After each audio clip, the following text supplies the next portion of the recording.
How to log into Telstra Employee Portal. Hi everyone, this is Alana from Create, Login and Delete. Let's jump right into the video.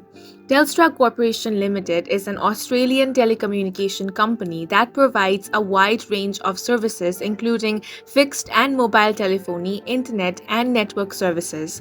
It is one of the largest telecommunication company in Australia and operates in more than 20 countries around the world.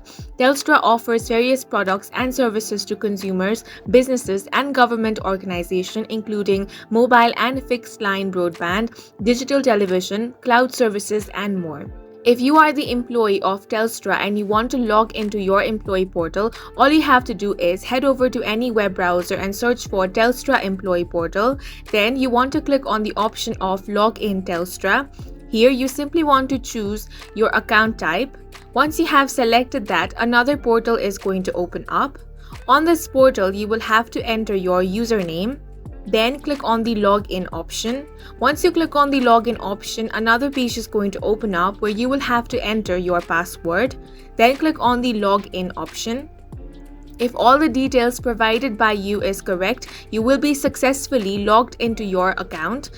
If you face any difficulty while logging in, you can contact your IT support or your HR department for assistance. And that's it for this video. If you have any questions or confusions, do leave them on the comment section. And don't forget to hit the like button and subscribe for more helpful tutorials.